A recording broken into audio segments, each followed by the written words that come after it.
नरेंद्र मोदी के इशारों पर चलने वालों जनता, पहले इस वीडियो को देख लो। ये नरेंद्र मोदी 2014 में पहले क्या बोले थे, 2016 में, 2023, 2025 और 2026 में क्या बोले।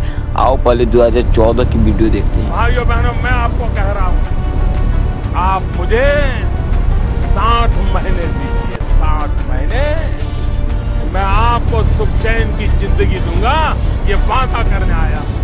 तब नरेंद्र मोदी वालों, क्या आपको भी लगा ना झटका, क्योंकि यह बात तो सिर्फ और सिर्फ 2014 की है।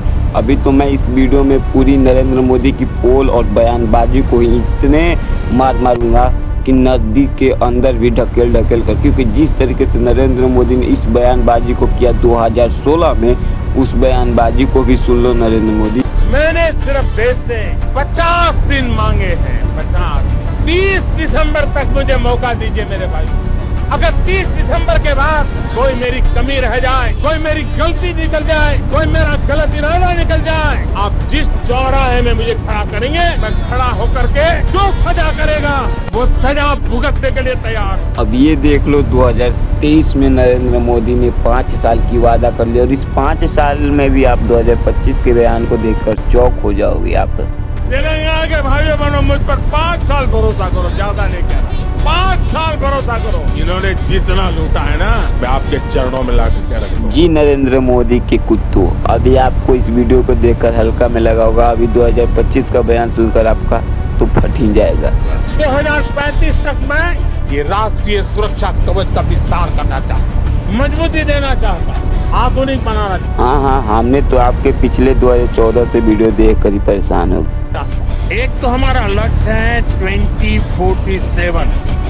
यार, इस बयानबाजी को देखने के बाद अगर आपको भी रोआ जैसे नहीं लगा होगा तो आप बोलिएगा, क्योंकि जिस तरीके से 2014, 2016, 2023, 2025, 2026 और आने वाले समय में भी नरेंद्र मोदी इसी तरीके से जनता को गुमराह करने के साथ साथ जनता को बुड़बक बनाएंगे। और मैं आपको यह गारंटी देता हूँ कि अगर 2027 में अगर नरेंद्र मोदी प्रेस कॉन्फ्रेंस अगर दे देते हैं, तो मैं यह साबित कर दूंगा कि यह जो नरेंद्र मोदी ने इतनी बयानबाजी दी है, यह बिल्कुल सही है। क्योंकि अभी तक जो है पीएम प्रधानमंत्री ने एक भी प्रेस कॉन्फ्रेंस नहीं दी, और इन्होंने जिस तरीके से जनता को उल्लू, जनता को चूतिया बनाया, जो भी कह सकते हैं, 2014 में बोला, 2016 में, 2023 में, 2025 और अभी तक 2026 में, इनका अभी भी टारगेट 2047 तक राज करना बनता है।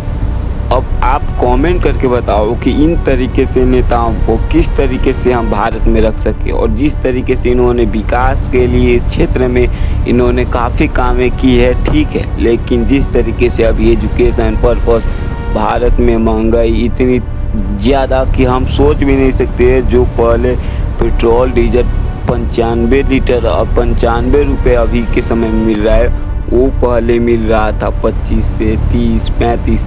इस तरीके से कांग्रेस की सरकार से फिर से इस एनडीए की सरकार ने फिर से बिहार और पूरी भारत को लूटने का सबसे बड़ा, अंग्रेजों से भी बड़ा कर्जा रख लिया है। तो दोस्तों, अगर आपको भी इस बयानबाजी को सुनकर अगर आपको भी शौक लगा हो, तो इस चैनल को सब्सक्राइब कर देना, क्योंकि इस चैनल को सब्सक्राइब करने वाले की हाई बीपी नहीं होनी चाहिए, क्योंकि आपको इस चैनल पर सबसे डेंजर और सबसे खतरनाक न्यूज मिलती रहती है। तो दोस्तों चलिए मिलते हैं, बाय।